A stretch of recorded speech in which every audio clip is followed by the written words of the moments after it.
So now, since we have understood, we have learned principle of argument, now we are in a position to discuss what is Nyquist stability criterion. So let's consider a system having open loop transfer function, or in other words, the open loop frequency response that is given by GSHS. So the characteristic equation, can you see the material? So the characteristic equation, now this QS is the characteristic equation of that particular system, right? So QS is equal to 1 plus GSHS equal to 0. Now the open loop frequency response or the open loop transfer functions can be obtained very easily. We know that. And let us assume that GSHS is represented.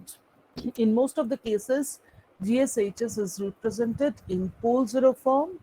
So this is the variable gain which can be scheduled, which can be tuned for getting a satisfactory performance.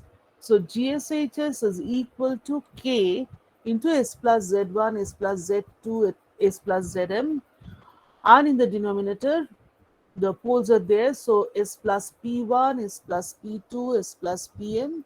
So here we can see that simply by inspecting this open loop transfer function or frequency response, we find that the open loop system has n number of poles and m number of zeros. And generally for physically realizable system, we know that number of zeros will always be less than, or at most be equal to, number of poles, right? Now I do repeat, please look at this expression. This is the expression of GS. So all this minus ZI's are the open loop zeros of the system. And all this minus P1, minus P2, minus Pn, all these are the open loop poles of the system, right? This is the open loop transfer function. Hence, all this minus Pj's will be the open loop poles, and all this minus Zi's will be open loop zeros. Fine. So, from the knowledge of GSHs, now we can form the characteristic equation. So the characteristic equation QS will be equal to 1 plus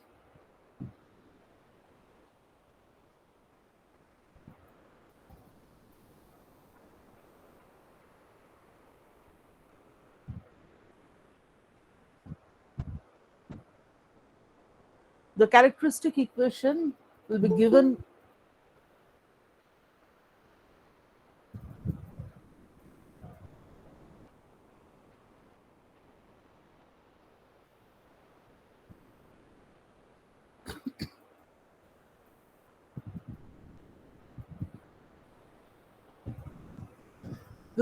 by 1 plus K into S plus Z1, S plus Z2, S plus Zm whole divided by S plus P1, S plus P2, S plus Pn, right?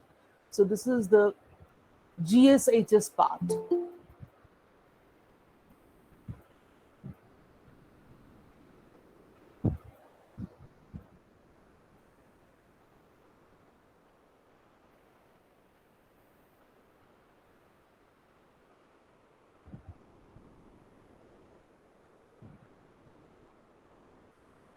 So now the characteristic equation can be expressed as, you see, 1 into s plus p1 s plus p2, this term.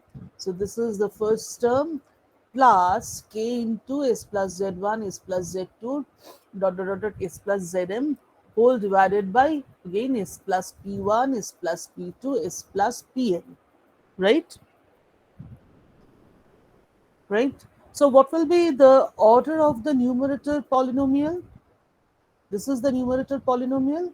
So what will be the order of the numerator polynomial?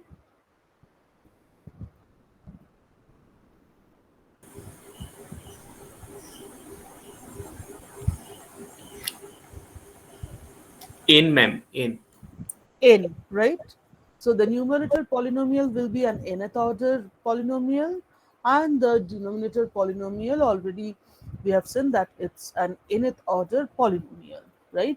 So we can multiply all this and we can rearrange, and the numerator polynomial now can be expressed again in product form, and we express the numerator polynomial as s plus z1 dashed into s plus z2 dashed dot s plus zn dashed. And you see the denominator polynomial is s plus p1, s plus p2, s plus pn. Okay. So this is our characteristic equation for the given system. So the roots of the characteristic equation, you see, if we equate this to 0, then the roots of the characteristic equation will be located at minus z1 dashed, minus z2 dashed, minus zn dashed on the S plane, isn't it?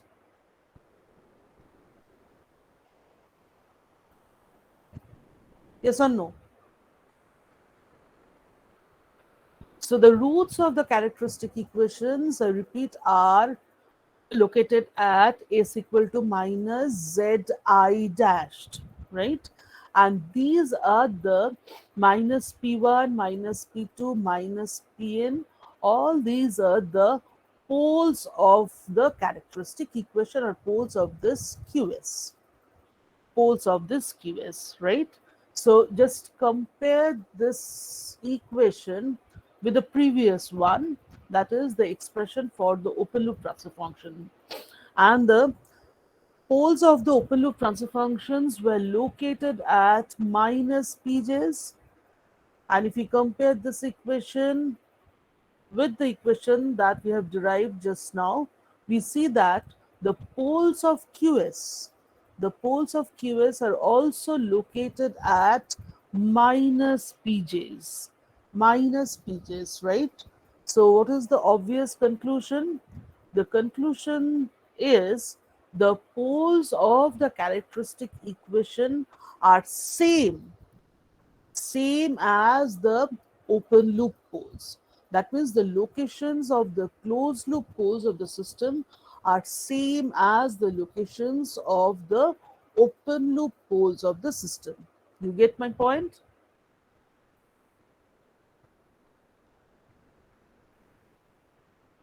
So far, is this clear? Yes, ma'am. Okay. Clear, Now, now for a system to be stable, already we know that all the roots of the characteristic equation, that means all this zi dash should lie in the left half of the S plane. If that be the case, then only the system will be absolutely stable. Or in other words, none of the roots of the characteristic equation should lie in the right half of the S plane. Okay. And one more thing, from this expression, we can say that, and also we'll solve an example and we'll see that it might so happen that the open loop system is unstable. Open loop system is unstable means some of the open loop poles are lying in the right half of the S plane. Is it clear? If some of the open loop poles do lie in the right half of the S plane, then the open loop system will be unstable, yes or no? Okay. So again, let's get back to this particular expression. So we can argue like this. It may so happen that the open loop system is unstable. That means some of the poles, some of the poles P1, P2, P3, etc., may lie in the right half of the S-plane, but for the system to be stable, all the roots of the characteristic equation, that means all this zi dashed should lie in the in the left half of the S-plane. That means even if the open loop system is unstable, it is required, it is desirable that the closed loop system will be a stable one. Again, I reiterate that if the open loop system is unstable, then some of these PJs may lie in the right half of the S-plane. But if you want the closed loop system, after closing this feedback path, if you want our system to be stable one, we'll have to ensure the fact that none of the roots of the or none of this Zi dashed should lie in the right half of the S-plane. Okay. So just recall principle of argument. That means our task is to find out whether whether some roots of the characteristic equation are lying in the right half of the S-plane or not, right? That is our objective. So what is our objective? What is our task? Our task is to find out whether some of the roots of the characteristic equation are lying in the right half of the S-plane or not. If the answer is yes, yes, 1, 2, 3, or say the number of roots of the characteristic equation are lying in the right half of the S-plane, then our conclusion will be the system is unstable. And if we find that no root of the characteristic equation is lying in the right half of the S-plane and all the roots, all the Zi dashed are lying in the left half of the S-plane, then the system will be stable. So for that, we'll have to find out whether any root of the characteristic equation is lying in the right half of the S-plane or not. So how to find it out? So we'll apply principle of argument, right? So on the S-plane, this is our S-plane. So on the S-plane, we'll take a close contour. We'll take a close contour that will completely enclose the entire right half of the S-plane. You get my point? So on the S-plane, we'll draw a closed contour which will completely enclose the entire right half of the S-plane. Have you understood this?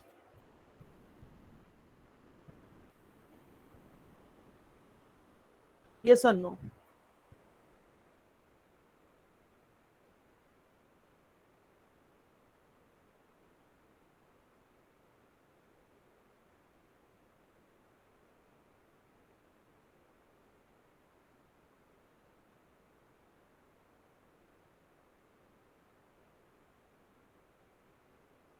Completely encloses the entire right half of the S-plane.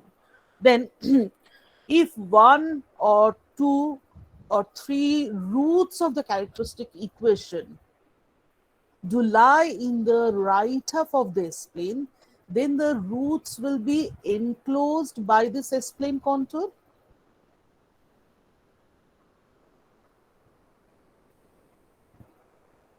Yes, ma'am. This situation, right? Yes, ma'am. So even if one single root of the characteristic equation is lying in the right half of the S-plane, then this contour will certainly enclose that particular root of the characteristic equation, right? So now, when we'll be drawing using the mapping function, that is, what is the mapping function? Now the mapping function is the characteristic equation QS, right? So with the help of that mapping function, when we'll draw or we'll sketch the QS plane contour, the corresponding QS plane contour, obviously what will happen? The QS plane contour will certainly enclose the origin of the QS plane once or twice or thrice, depending upon how many open loop poles and zeros, how many zeros and poles of QS are being enclosed by the S-plane contour that we have chosen, and that which is completely enclosing the entire right half of the S-plane. Clear?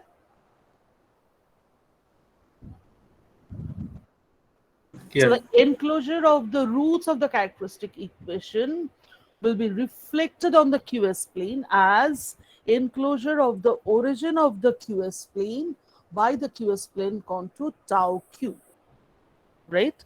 And if this contour does not enclose any root of the characteristic equation or any pole of the characteristic equation, then what will happen? The corresponding QS plane contour tau q will not enclose or encircle the origin of the QS plane at all, right? So we'll apply that particular concept. Now, the task at hand is to describe this contour, to define a contour which will completely enclose the entire right half of the S-plane. So you can see that this is the contour, and it consists of one infinite length straight line and one semicircular arc, a semicircular arc like this, right? Now, why it's an infinite line, a straight line? This is along the j omega axis, and along the straight line, S is equal to j omega. Along the straight line, S is equal to j omega, right? And omega will vary from minus infinity to plus infinity. Omega will vary from minus infinity, will move along the contour in the clockwise direction. Hence, omega will vary from minus infinity to 0 to plus infinity, right? And for this semicircular arc, the radius, we should consider the radius to be infinite. So this is the radius of this semicircular arc. So r will tend towards infinity, right? And you see all these points on this contour are complex points, hence they will have a magnitude and a phase angle, right? And the phase angle has been denoted as e to the power j theta. The phase part has been denoted as e to the power j theta. So for this semicircular arc, as I said, the radius or r will tend towards infinity, and theta will vary. Theta will vary from plus pi by 2 to 0 to minus pi by 2. Okay. Now, you see, here at this point, if I consider this point to be lying at infinity, then at this point, obviously the magnitude of the point is infinity. And what about the phase angle? Phase angle, you see, I'm moving in the counterclockwise direction. Hence, at this point, the phase angle is plus pi by 2 on this j omega axis. Okay, have you understood this? Now, at this point again, the magnitude is infinity, but the phase angle, you see, the point is lying on the sigma axis. So, phase angle will be 0. Positive real axis, hence the phase angle will be 0, right? Now you see I'm moving in along clockwise direction. So at this point, the phase angle will be minus pi by 2. Clear? So at this point, the angle is plus pi by 2, here the angle is 0, here the angle is minus pi by 2. And if I traverse in this particular in the counterclockwise direction, then at this point the angle will be 0, at this point the angle is plus pi by 2. On the negative real axis the angle will be plus 180 degree, and if I move like this, then on the negative imaginary axis the angle will be plus 270 degree, which is equivalent to minus 90 degree, minus pi by 2. Do you agree? Yes, ma'am. Right? So on the S plane, if I choose such a contour, where r is tending towards infinity and omega is varying from minus infinity to plus infinity, then it's obvious that this closed contour on the S plane will completely enclose the entire right half of the S plane. Do you agree?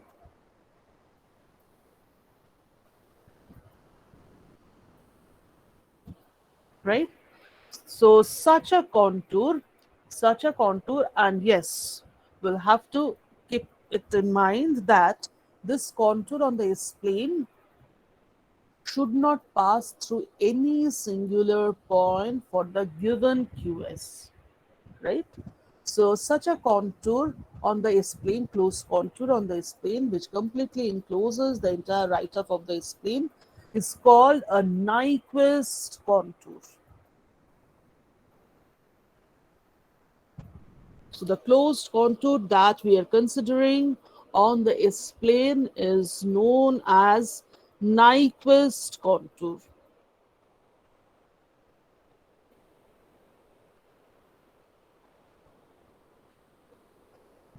Right? So this straight line path is denoted as, in this particular diagram, is denoted as C1, and along C1 S is equal to j omega, and as I said, omega is varying from minus infinity to plus infinity. And along C2 S is equal to r e to the power j theta, where limit r is tending towards infinity and theta is varying from, yes, it's, so along C1 S is equal to j omega, is varying from minus j infinity to plus j infinity, and along C2 S is equal to r e to the power j theta, r tending towards infinity, and theta is varying from plus pi by 2 to 0 to minus pi by 2. Is this clear? Absolutely clear? Yes, ma'am. So this is our Nyquist contour. So now again try to recall principle of argument. So for the given QS, we'll traverse along this Nyquist contour in clockwise direction, right? And we are traversing the Nyquist contour in the clockwise direction is implied by this arrow direction. So arrow directions are masked. Okay, you'll have to show the arrow directions. So we are traversing along this contour in clockwise direction, and in the process for the QS, on the QS plane, we'll try to obtain the QS plane contour.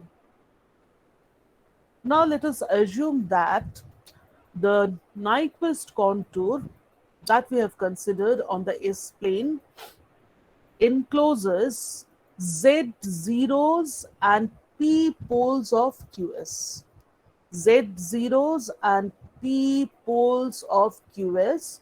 That means Z number of zeros and P number of poles of QS are in the right half of the S plane. Let's assume. Okay. So let there be Z zeros and P poles of QS in the right half of the S plane. So as we move along the Nyquist contour in the S plane will get a closed contour on the QS plane. Since the Nyquist contour is a closed contour, hence we'll get a closed contour on the QS plane, which will encircle the origin of the QS plane n number of times in the counterclockwise direction, and n will be equal to p minus z. Again, I repeat, p is the number of poles of QS lying in the right half of this plane, and Z is the number of zeros of QS. QS means characteristic equation lying in the right half of the S plane. Clear? Do you have any question? Is it absolutely clear? Yes, ma'am.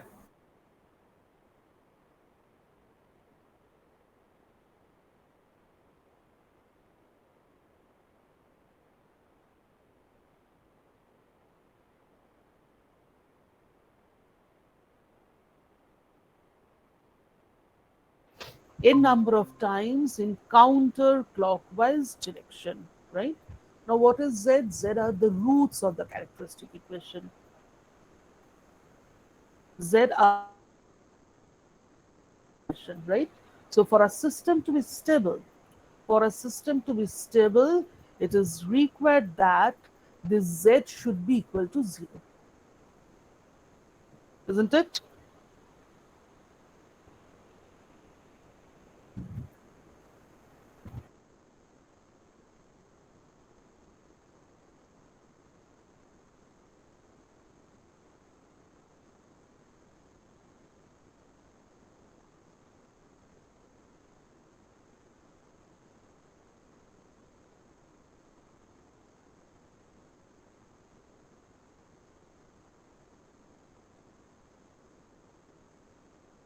Right? So the stability condition is N should be equal to P. That means number of counterclockwise encirclement of the origin of the QS plane by QS plane contour should be equal to the number of poles of QS lying in the right half of the S plane. Okay. So, how to find out the values of N and P so that we can check this condition and we can ascertain the stability of a given system. Now, very simple. Open loop transfer function is known. The open loop transfer function is given, or you have obtained using a frequency response technique. You have obtained the open loop transfer function. Hence, you can simply by mere inspection, you can find out the number of open loop poles lying in the right half of the S plane. Do you agree? Yes, ma'am. Now, number of open loop poles lying in the right half of the S plane, and we know that the open loop poles are identical with the poles of this QS. So if you look at the open loop transfer function, from there we can find out number of poles of QS lying in the right half of the S plane. Got this?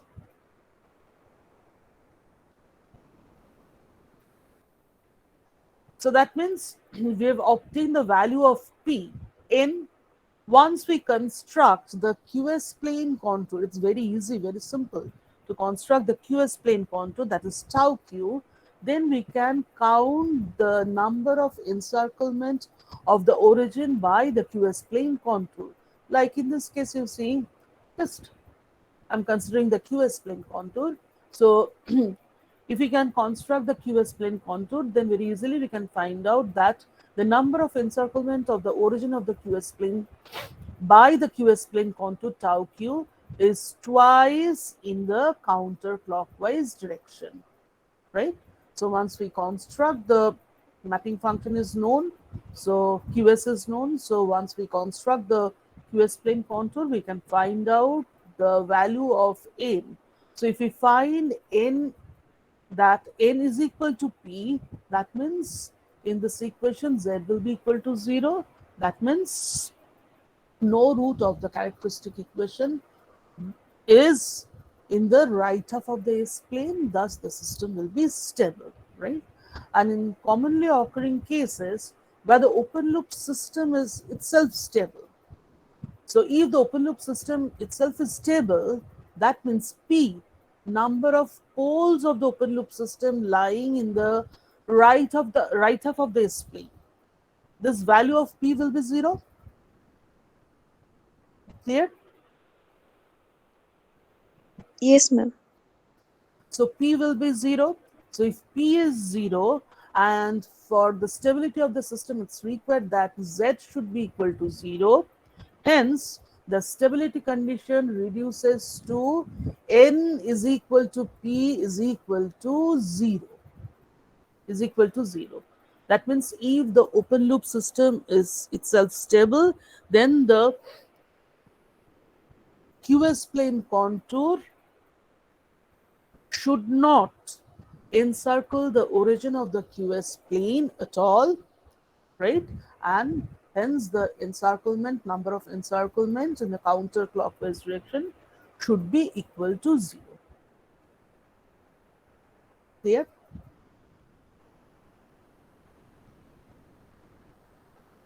Ma'am, can you repeat this case? This one. Yes, ma'am.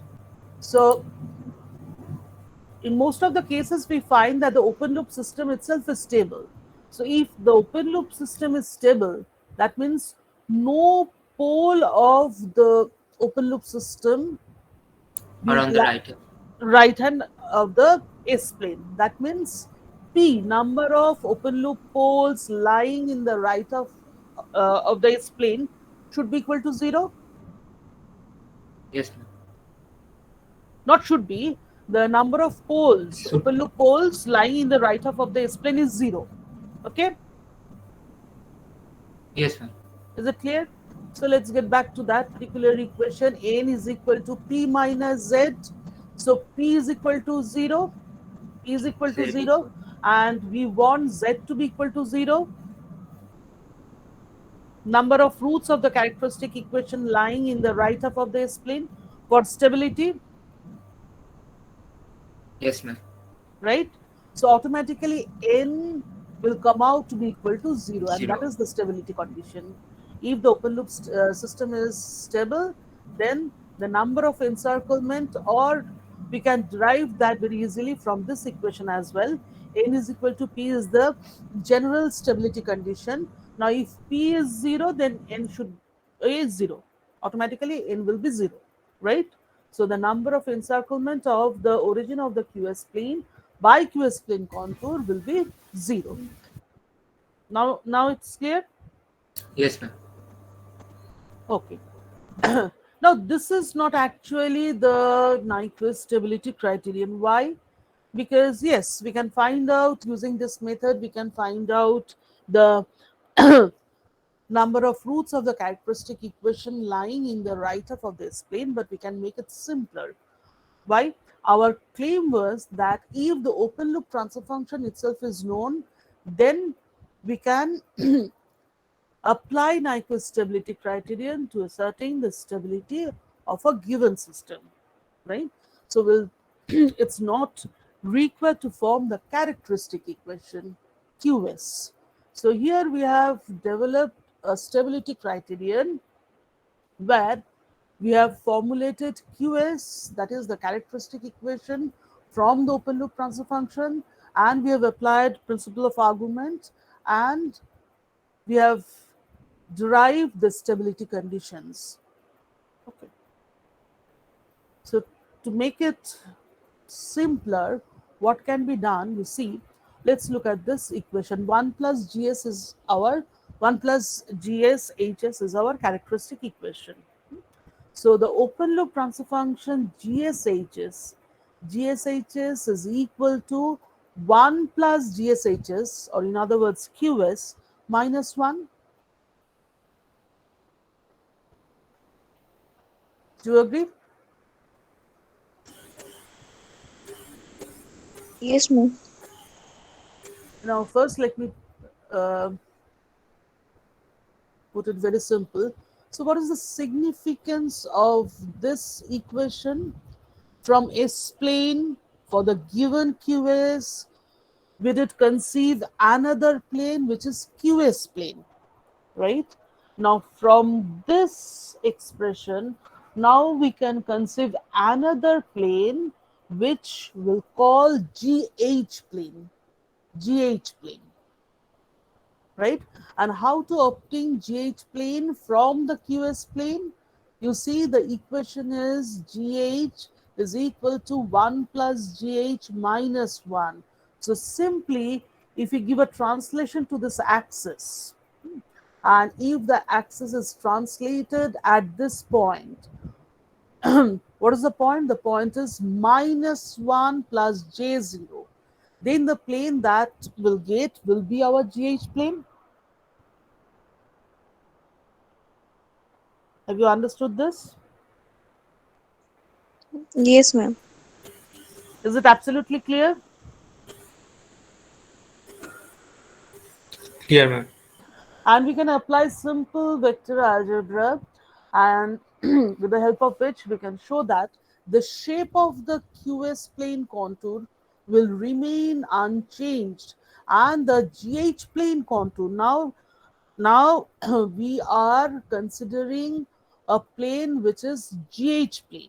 So the closed contour that will get on the GH plane will be identical to the contour that we did obtain on the QS plane. So this is our QS plane contour, and if you shift this at this particular point, which is the point is minus 1 J0, will get GH plane, right?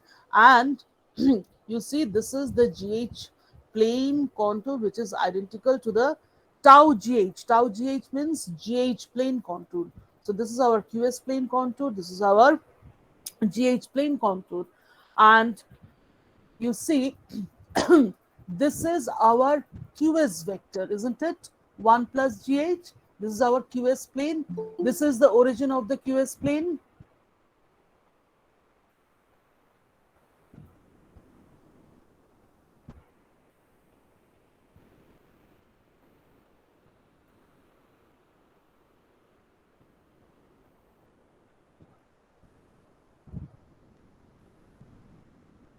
This is the origin of the QS plane. Clear? Can you follow this? So on this QS plane contour, this is our QS plane contour. So at a point on this QS plane contour, if the point is joined to the origin of the QS plane, we'll get the QS plane or QS vector, or in other words, 1 plus GH vector. Is this clear?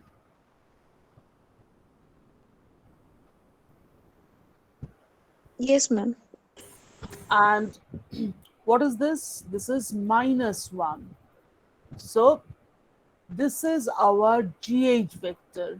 1 plus GH minus 1. So this is our GH vector, right?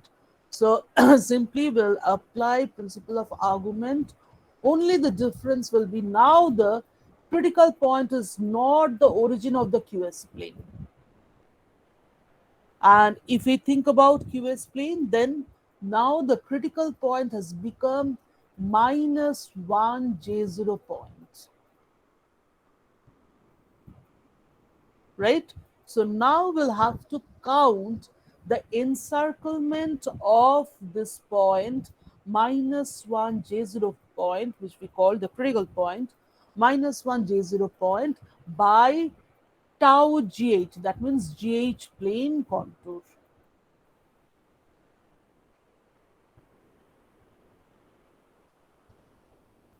Have you understood this?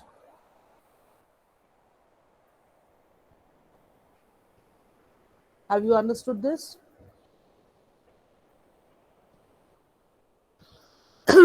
So what is the advantage? The advantage is if GH is known, then corresponding to the Nyquist contour taken on the S-plane, we can obtain the GH contour or tau GH. Tau GH or GH contour, simply the GH contour, and the mapping function is now simply the open loop transfer function. GH, not 1 plus GH, not the characteristic equation. So our mapping function is the open loop transfer function only. And so after drawing the GH plane contour, now we'll have to find out the number of encirclement of the critical point -1 J0 by GH plane contour, and the rest is same. That means this equation will remain valid. N is equal to P minus Z, P minus Z. Now, this N is only the encirclement of the critical point -1 J0 by GH plane contour.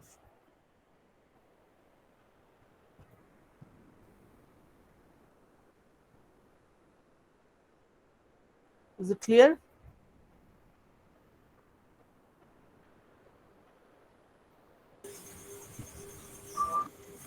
Here, ma'am. Ma'am, can you repeat the last part? Which one? Have you understood the GH plane contour? How we are obtaining the GH plane contour? Yes, ma'am. Okay. So why now the critical point is not the origin of the QS plane, but the critical point is -1 J0? Have you Yes, ma'am. understood this? Yes, ma'am. Right? So what we are doing, we were actually counting the number of encirclement of the origin of the QS plane by the QS plane contour, isn't it? Yes, ma'am. So tau g is just the shifted graph of tau g. Exactly, Tau two. exactly, exactly. Yes, ma'am. And the critical point has now become -1 J0. So in this particular equation, n is equal to P minus Z. Now n will be the number of encirclement of the critical point -1 J0 by the GH plane contour. Clear? And the definitions of P and Z will not change.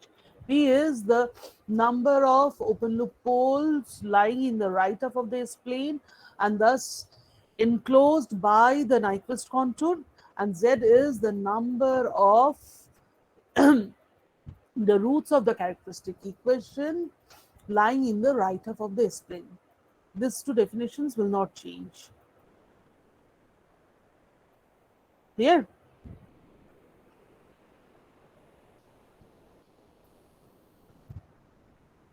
Please check whether you have understood this or not.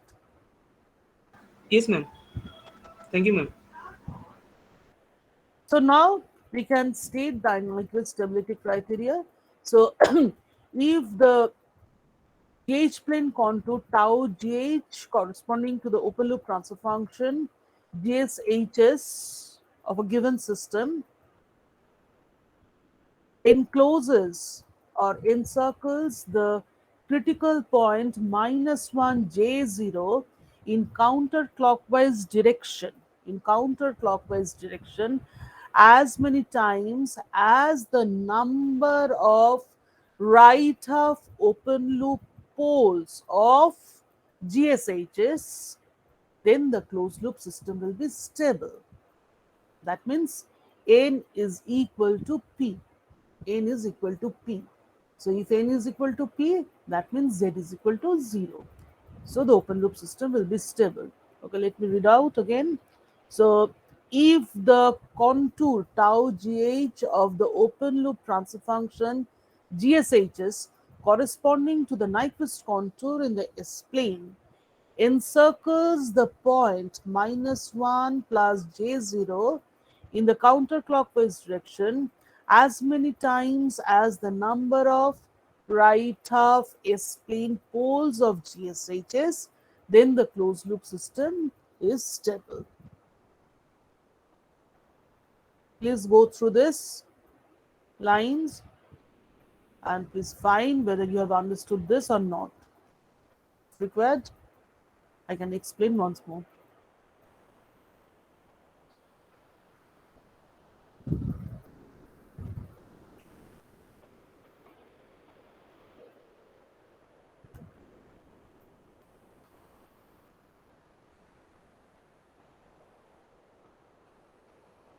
Clear?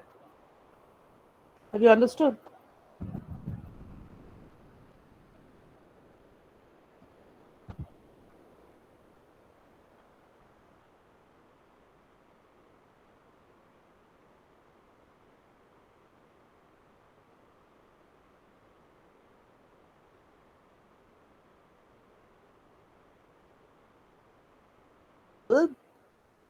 Then number of open loop poles lying in the right half of the S-plane is 0. That means P is equal to 0, right? And in that case, for a system to be stable, the GH plane contour will not encircle the critical point -1 plus J0 at all. Let's see what's written over here. In the commonly occurring case of open loop stable system, the closed loop system is stable. Remember, from the open loop system, we are judging the stability of the closed loop system. As I said, the definition of Z will not change, and Z is the number of roots of the characteristic equation lying in the right half of the S-plane. So that is the beauty of this stability criterion. From the open loop frequency response, we can find out the closed loop stability of the system. So let's say in the commonly occurring case of open loop stable system, the closed loop system is stable if the contour tau gh of GSHS does not encircle -1 plus J0, which is a critical point. That is, the net encirclement is 0. Clear?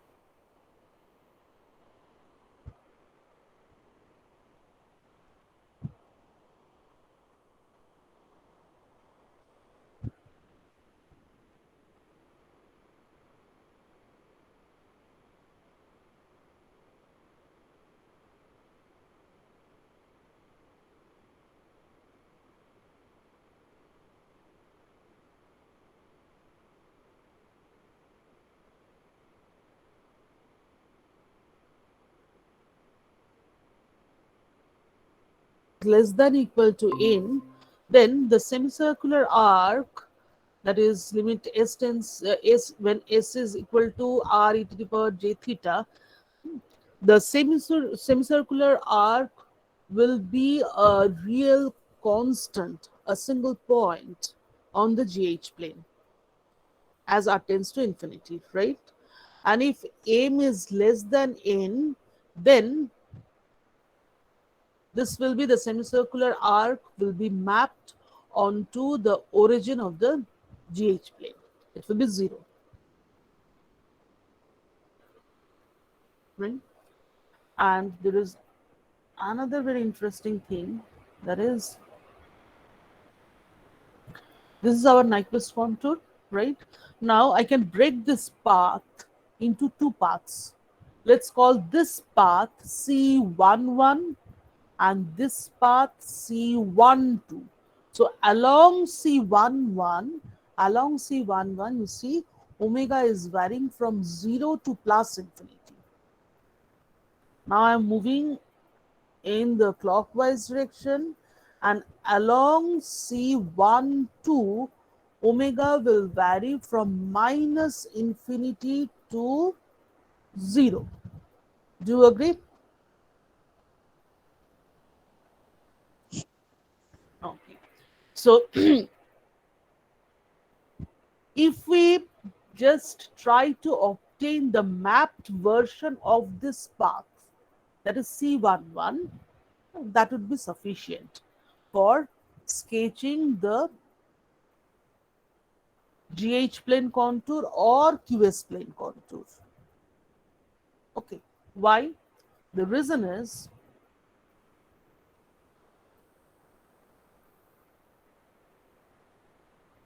this is the region.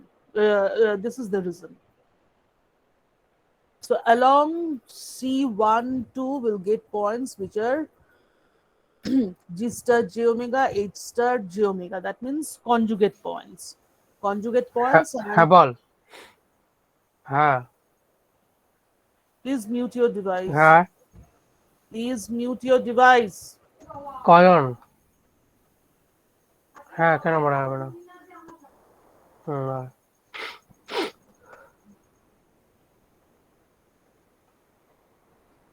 Should I continue?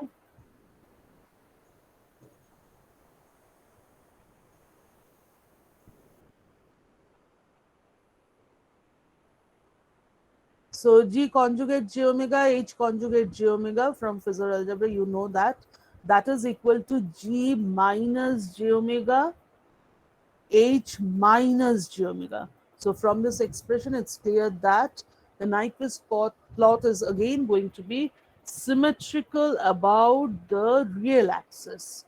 Symmetrical about the real axis, and hence the mapped version of this path, C12, on the GH plane will simply be the mirror image of the mapped version of this path on the GH plane.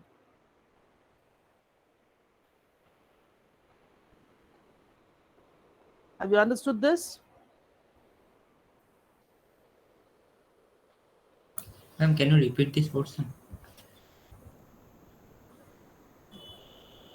So we are breaking this path, this infinite straight line, into two infinite straight lines. So let's call this path C11. And what is the definition of C11? Along C11, S is equal to J omega, and now omega is varying from 0 to plus 0 to- infinity. Plus infinity, right? And we Yes, are ma'am. traversing in this manner.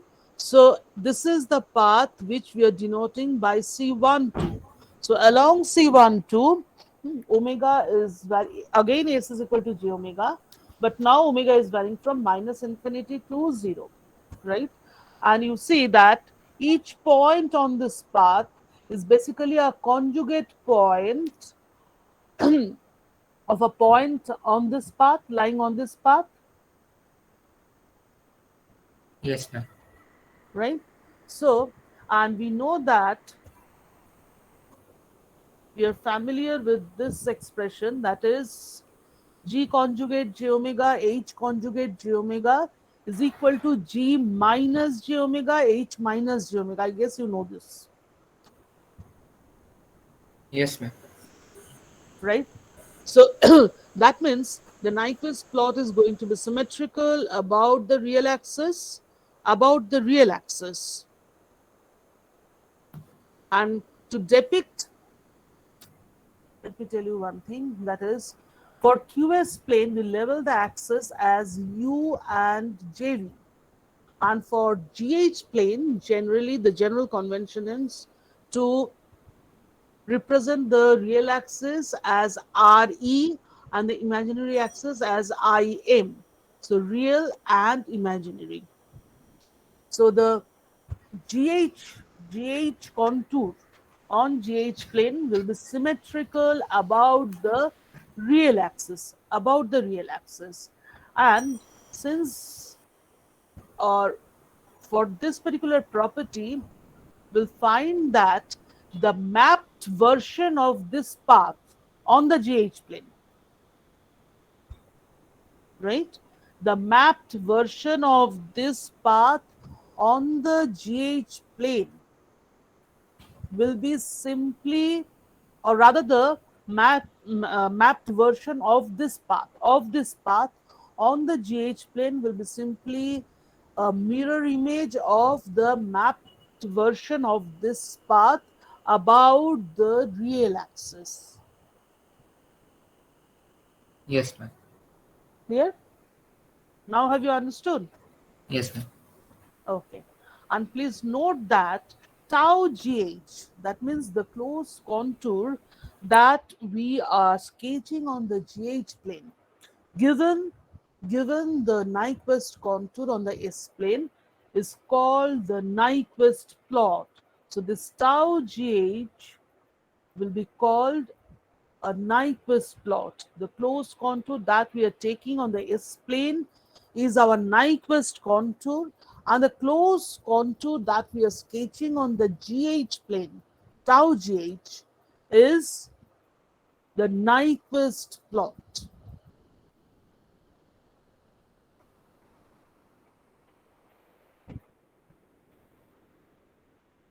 Somewhere it should be written.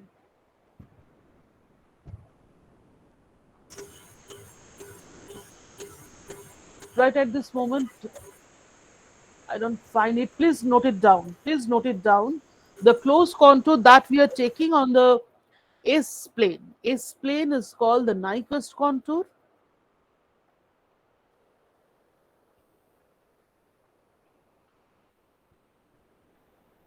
And corresponding to the Nyquist contour, the closed contour that we are getting on the GH plane, tau GH, is called the Nyquist plot.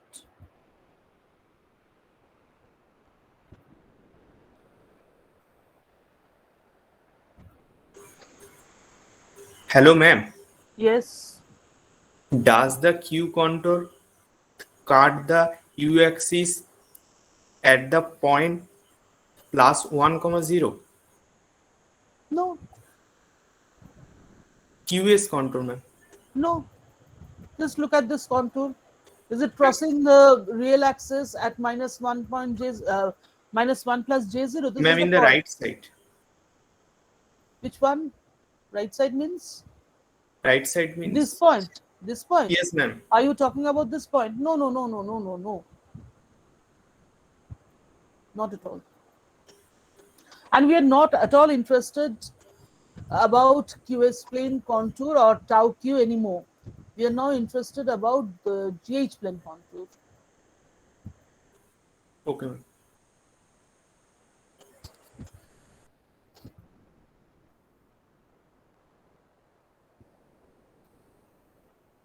So is this absolutely clear? So that means if you want to ascertain the uh, stability of a system, stability of the system for which the open loop transfer function is known, and if you want to apply Nyquist stability criterion, that means we'll have to choose a proper and appropriate Nyquist contour on the S plane, and then we'll have to construct the Nyquist plot. Hence, in the problem, you will find the problem is written like this: sketch the Nyquist plot and ascertain the stability of the system. So, what is the Nyquist plot? The Nyquist plot is the tau GH, or the closed contour on the GH plane. So, do you have any question?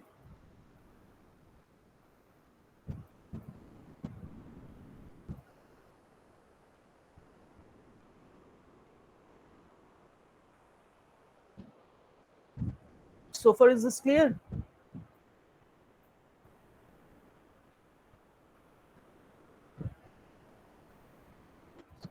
Is this clear? Yes, ma'am. Can I proceed? Yes, ma'am. Okay, fine. Now we'll solve a few problems, okay? And then the concept will be crystal clear. Is it legible?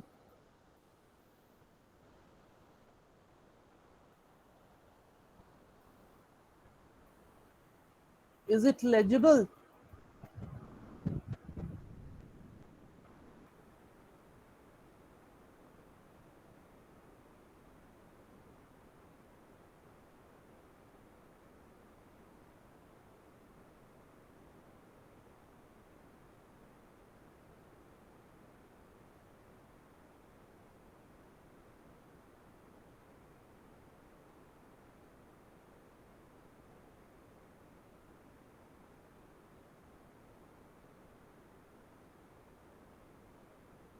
axes are labeled as sigma and g omega, but it's better to write S plane over here. And as you can see, this infinite straight line has been broken into two parts. One is denoted by C11, the other one is C12, right? So this path, C11, let's call this path as path 1, and this infinite semicircular arc along which S is equal to R e to the power j theta, where R is tending towards infinity and theta is varying from plus pi by 2 to 0 to minus pi by 2. Let's call this path to be C2 or path 2, right? And as we discussed, along C1, S is equal to j omega, and along C11, S is equal to j omega, where omega is varying from 0 to plus infinity, right? So it has been written down here clearly. Note that it is sufficient to map C11 only on the GH plane, right? The mapped version of C12 will be simply the mirror image of that of C11 about the real axis on the GH plane. And now we know the reason behind this. So the first example, type 0 system, it's a very simple one. The open loop transfer function GSHS is given as 1 by S plus 1.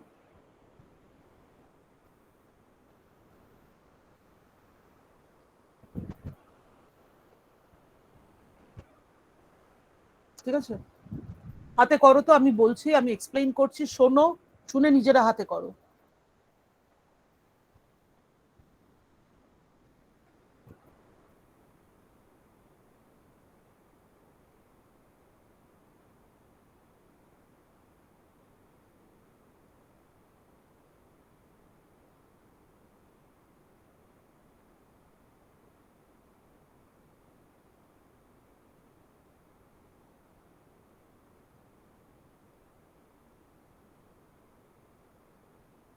One by S plus 1.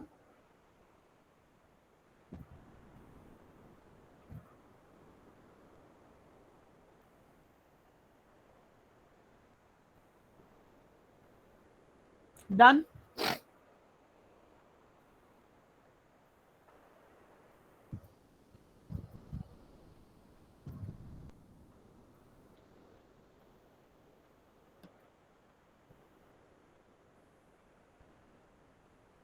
Done? Ye-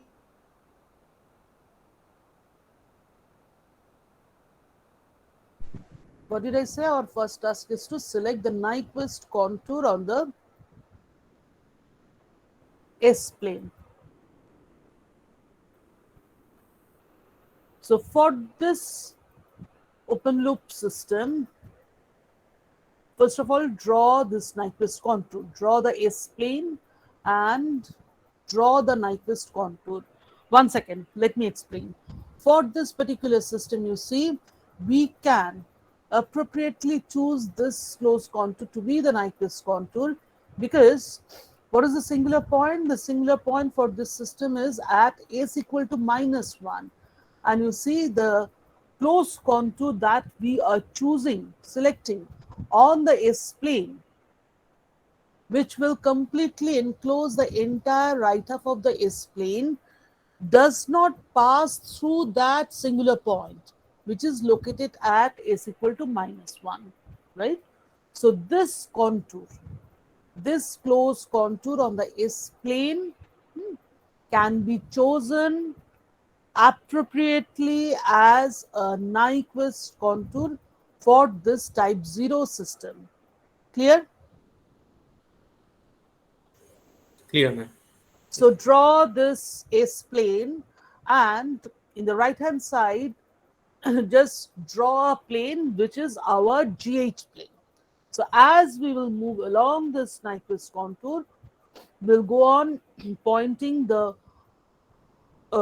points on the GH plane to obtain tau GH. Am I clear?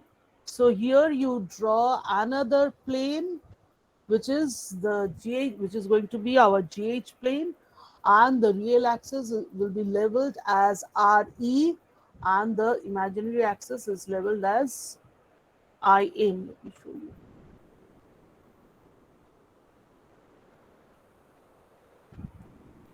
This is not correct. Okay.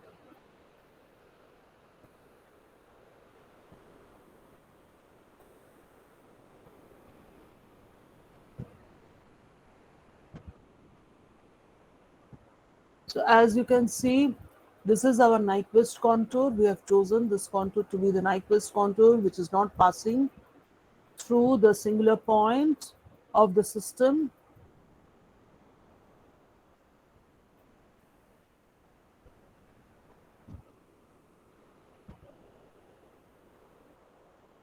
Yes, this is our GH plane, corresponding GH plane. I guess you can see the real axis has been labeled as RE. Can you see this?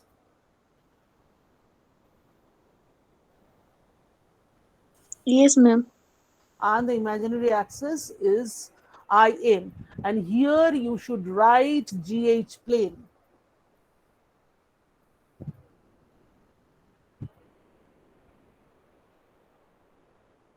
Like this, GH plane. And don't write U and JV. Generally, I used to correct all these things while working on board. Anyway, these are just rough note. So please be very, very careful. GH plane, this axis should be leveled as RE, and the imaginary axis should be leveled as IM. This is the convention for distinguish the GH plane from QS plane, any QS plane. Okay, now, so have you labeled the GH plane properly? Have you drawn the Nyquist contour on the S plane, and have you leveled the GH plane properly? Then only I can proceed.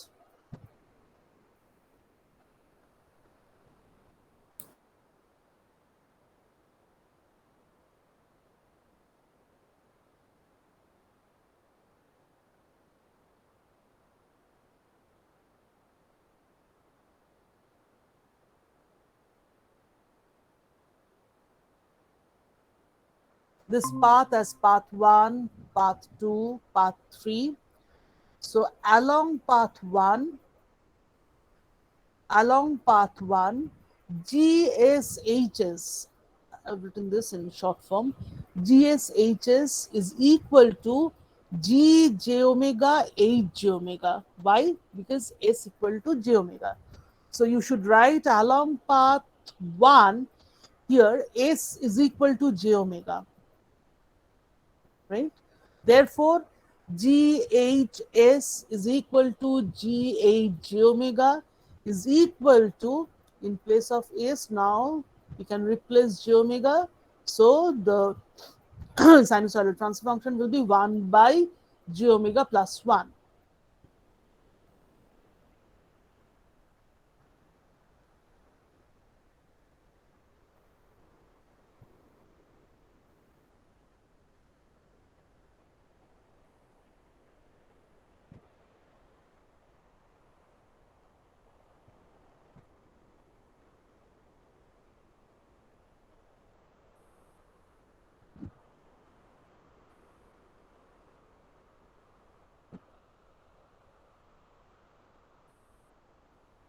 Okay.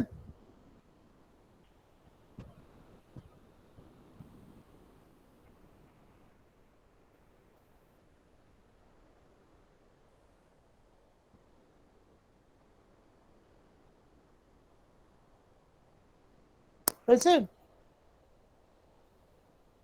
Yes, ma'am. Okay. Now let's find out the value of GH omega for two extreme points. What are these two extreme points? You see, along the Nyquist contour, omega is varying from 0 to infinity. So along path 1, the extreme points are omega is equal to 0 and omega, I can say omega is equal to infinity or omega tending towards infinity. Clear? So in the next step, we'll find out the magnitude phase angle of gj omega, hj omega for these two extreme points. So the first case will be gj omega, hj omega, omega is equal to 0, and that will be, if you replace omega equal to 0 over here, so it will be 1 divided by 1, so the value will come out to be equal to 1.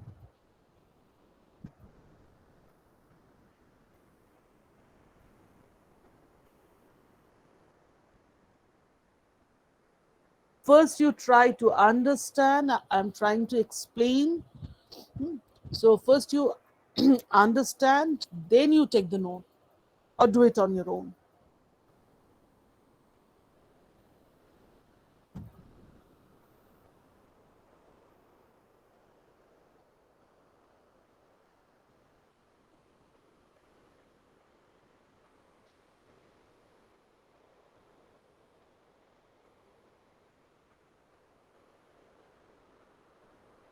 That's it.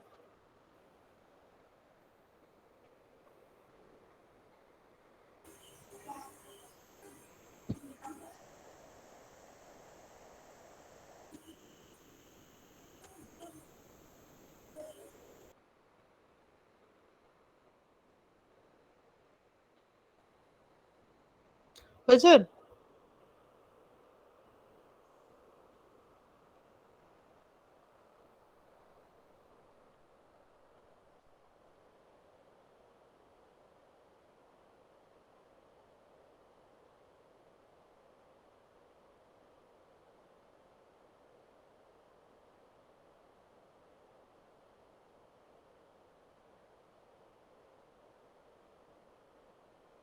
Angle 0, right? Now we do have our GH plane. Already we have drawn the GH plane. Now we can map this point on the GH plane. Again, I repeat, this one will be real, this one will be imaginary. You should write GH plane like this. And the point is located on the positive real axis, and the magnitude at this point is 1 and the phase angle is 0. Clear? So we got this particular point.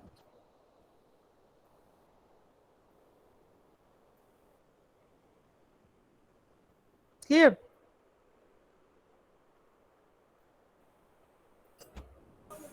Clear, ma'am. Okay. Now the other extreme point. So next, gj omega, hj omega, omega tending towards infinity. So that is 1 by j omega plus 1, omega tending towards infinity. Since omega is tending towards infinity, we can neglect this term plus 1, we can neglect this term with respect to this. And since omega is tending towards infinity, the magnitude of GH phasor will be 0, right? And because of the presence of this J term in the denominator, I repeat, because of the presence of this J term in the denominator, the phase angle of GH phasor will be minus pi by 2 or minus 90 degree. Have you understood this? Yes, ma'am. Okay, do it.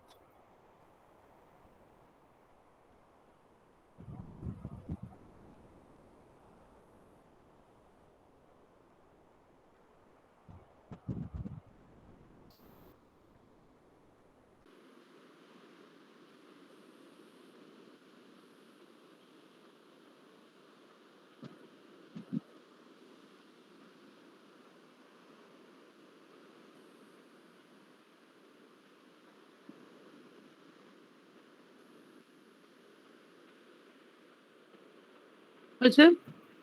Yes, ma'am. Now, so So this point where on the Nyquist contour, where omega is tending towards infinity, will be mapped onto the origin of the GH plane, as the magnitude of GH phasor is 0.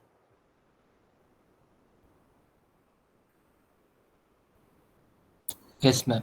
So the origin will be the point, corresponding point on the GH plane, right? Now what I'm doing, just look at this figure, I'm blowing up this origin. This is the origin of the GH plane, right? And I'm blowing up this complete circle is basically my origin. This is a single point. Why I'm blowing up the origin? There is a reason that I'll explain after I finish explaining all the examples, solving all the examples, right? Now, since this is the single point origin, so you see at this particular point, just look at this cursor. At this point, just a minute.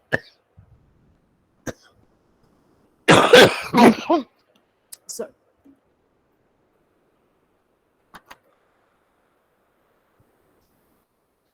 This point on the real axis will have a magnitude which is 0 and the phase angle will be 0. So this is 0 angle 0. This point, at this point again, since this is origin, so the magnitude of GH phasor will be 0, but the phase angle will be, I'm moving in the clockwise direction, so phase angle will Minus be pi by 2. minus pi by 2, right? So if I continue moving in this particular direction, at this point, the value will be 0 angle minus pi, yes. And at this point, the angle will be 0 angle minus 3 pi by 2. Similarly, I can rotate in the counterclockwise direction. This will be 0 angle 0. This will be 0 angle plus pi by 2. This will be 0 angle plus pi. And this will be 0 angle plus 3 pi by 2. Clear? Yes, Yes, ma'am. ma'am. Okay. So, since it's 0 angle minus pi by 2, hence we have marked this point to be the corresponding point on the Nyquist contour where omega is tending towards infinity. Clear? 0 angle minus pi by 2. Clear, ma'am. Okay. Now we are left with, we know that once we get this path, automatically we'll be able to construct this part. Only now we'll have to map this infinite semicircular arc on the GH plane. So along path 2, it's here. Along path 2, S is equal to R e to the power j theta, and limit R tending towards infinity, and theta is varying from, it should be actually, theta is varying from plus pi by 2 to 0 to minus pi by 2.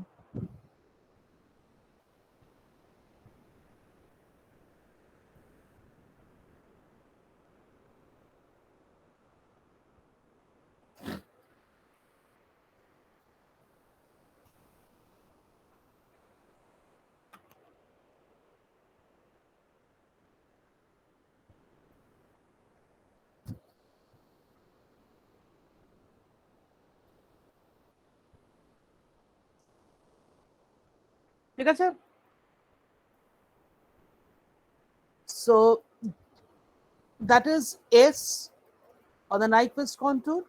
So GHS now will be 1 by R e to the power j theta plus 1, where R is tending towards infinity and theta is varying like this. So if you put the values of R and theta, let's first consider the value of R. R is tending towards infinity. So this plus 1, this term can be neglected with respect to this one, as r is tending towards infinity. Now, since r is tending towards infinity, hence the magnitude of gh phasor will be 0, right? And e to the power j theta part. So the angle of GHS will be minus theta, isn't it?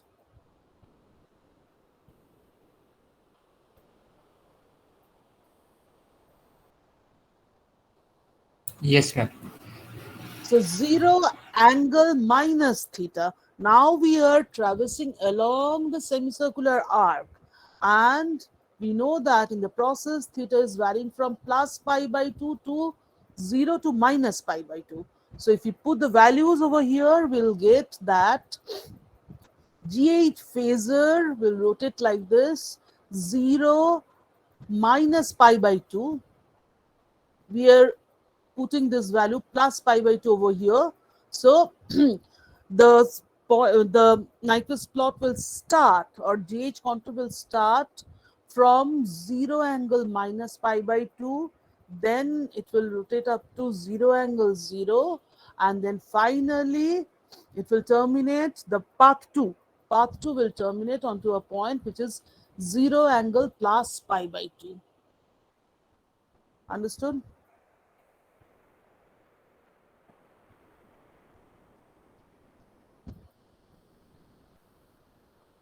Yes, ma'am. Okay.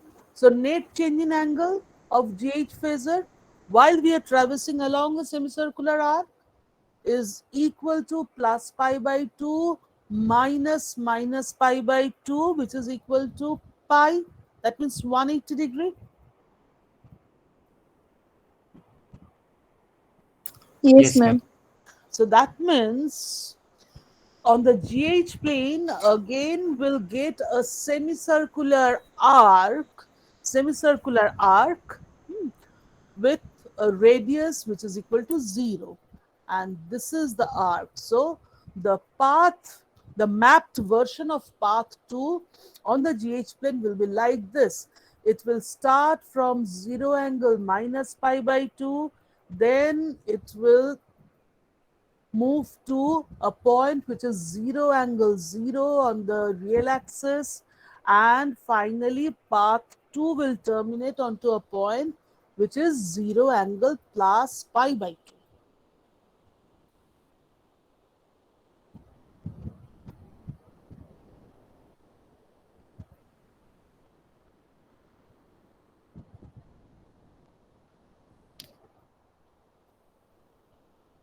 Clear?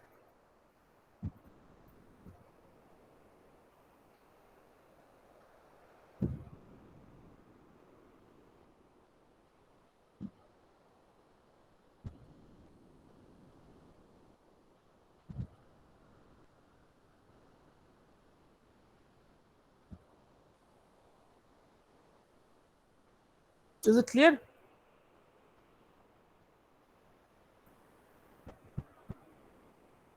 Now you see, actually we have obtained this point, and this path, isn't it? We don't know how the GH contour will move from this point to this point. Is it like, will it be the contour, will it be like this, or it's going to be like this? Only we know this starting point for path 1, the starting point when omega is equal to 0, and the terminating point again for path 1 when omega is infinity, isn't it? Do you agree?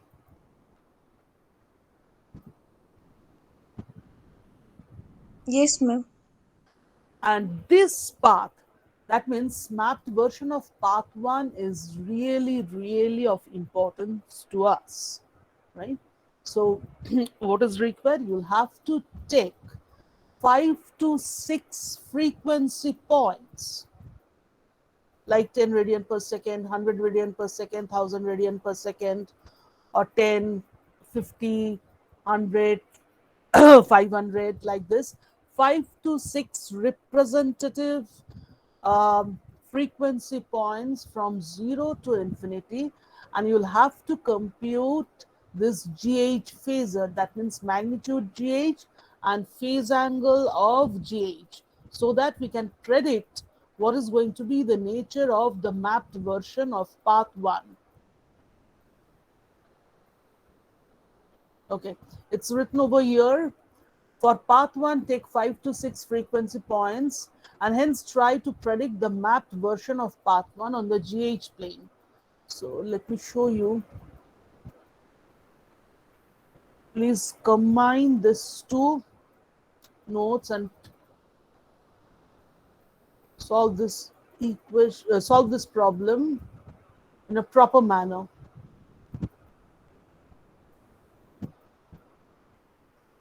So here you can see that we have taken just one single frequency point. Omega is equal to 1 radian per second. So for that, Gj omega, Hj omega will be 1 by 1 plus J1, right? And if we compute the magnitude and the phase angle of GH J omega, we'll find that it will be 0.71 angle minus 45 degree, or in rectangular form it's 0.5 minus 0.5 J. Hence the point will lie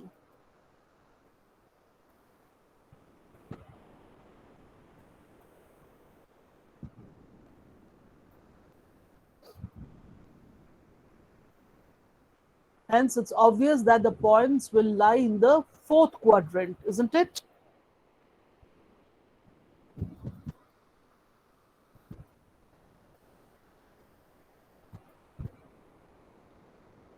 Yes, ma'am. Okay.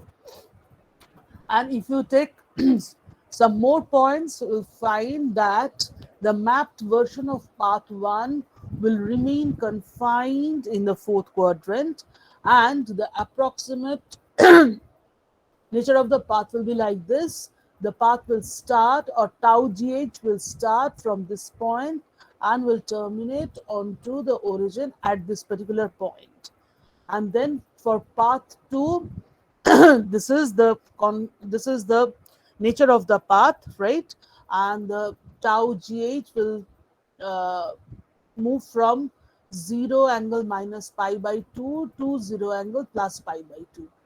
And also we know that since we have taken a closed contour on the S plane, hence the GH contour should be a closed one. So you see, path 1 was path 1 terminated at this particular point, or rather path 1 has terminated at a point which is 0 angle minus pi by 2, right? And this is the point. And path 2 is actually starting from this particular point so that we can get a closed contour. Okay. So on the GH plane also, if the mapped version of path 1 terminates at this particular point, then the mapped version of path 2 should start from this point only. Am I clear?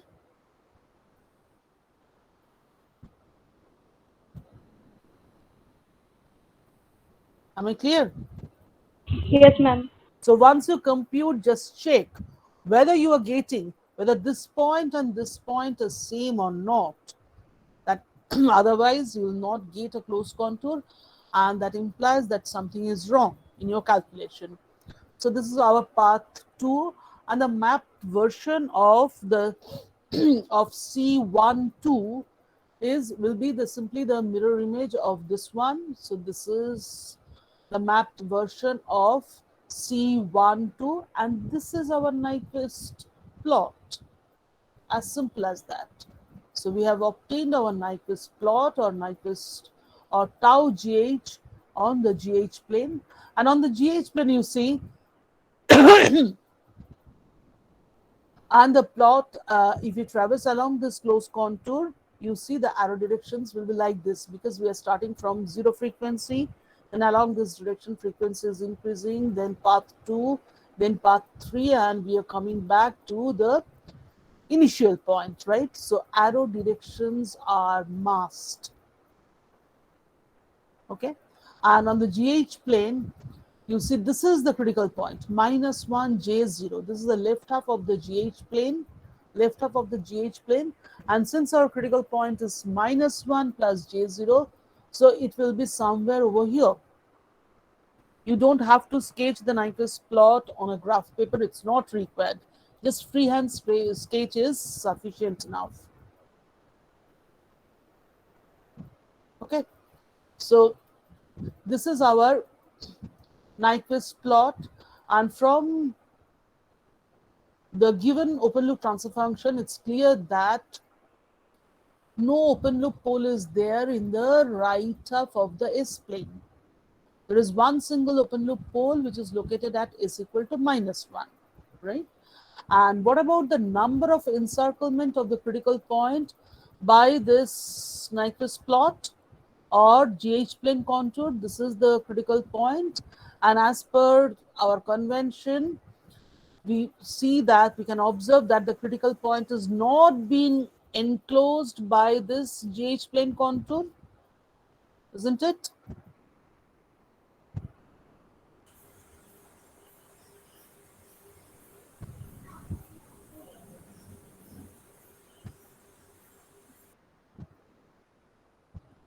Do you agree? Yes, ma'am. So what is the value of n? 0. Right. What is the value of p? 0. 0. Okay. So what will be the value of z? That means number of the roots of the characteristic equation. It will be 0, and hence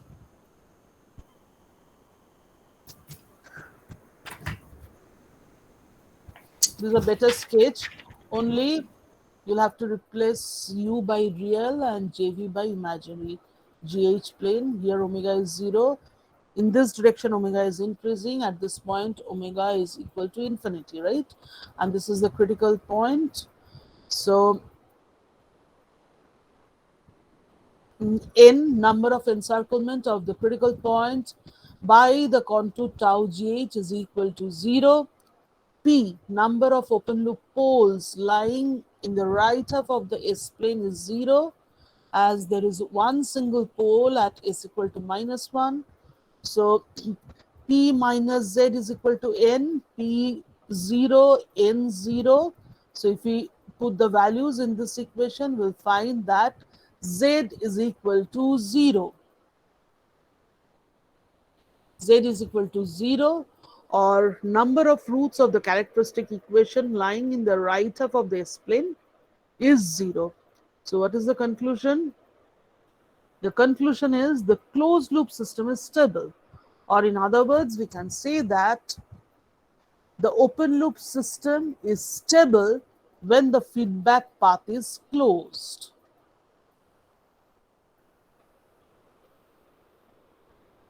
Right? So from the knowledge of the open loop frequency response, yes, applying Nyquist stability criterion, we have ascertained the stability of the closed loop system.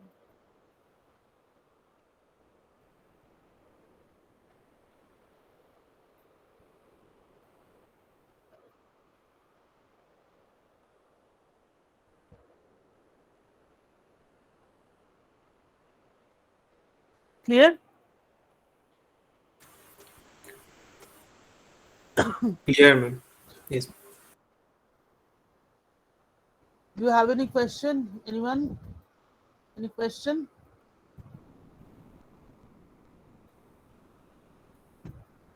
Ma'am, Hmm? ma'am, in this example, we are blowing that origin part due to the fact that we are considering omega tending to infinity. No, that is not the reason. If omega tends to infinity, the magnitude of GH will be 0, right? Yes, ma'am. I could have drawn this Nyquist plot like this. Ma'am, for the It's not same mandatory, it's magnitude, not mandatory to blow up the origin. So I could have drawn this like this. You get my point? A circle like Yes. this, passing through the origin of the GH plane, right? And in most of the books, you'll find that they have not blown up the origin.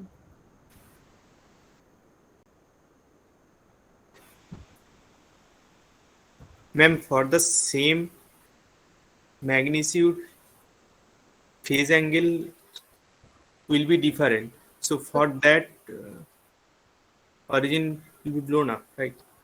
Uh, yes, that could be one reason, but that is not the main reason. Yes, actually, we are showing that how the phase angle is changing while we are traversing along the semicircular arc on the S plane on the Nyquist contour. So that picture is clear if you blow up the origin, but that can be considered to be one reason, but that is not the main reason. As I said, I'll explain once I complete discussing all the problems.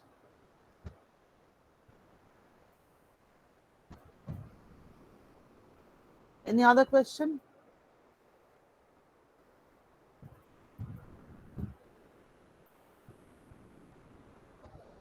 Any other question?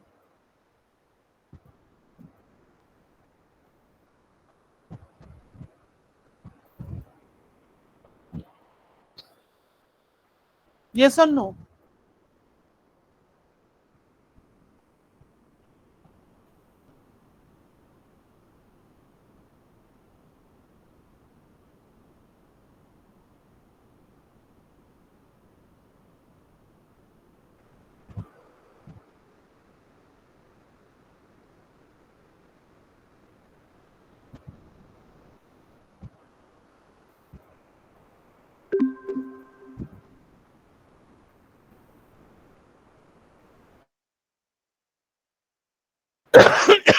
আমি তোমাদের ম্যাটেরিয়ালটা পাঠিয়ে দিয়েছি, please go through this example, go through the Nyquist stability criterion and go through this example. If you find any difficulty, we can discuss that in our next class. এই একটা সমস্যা। Today is 29th.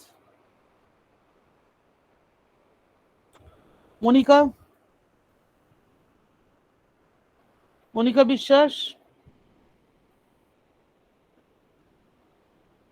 Aritra Majumdar, Aritra, মনিকার সাথে কারোর যোগাযোগ আছে তোমাদের সেকশনে?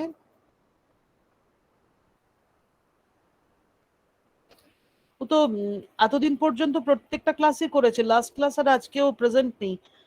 একটু খোঁজ নিও তো ঠিক আছে কিনা, বা কোনো সমস্যা হচ্ছে কিনা।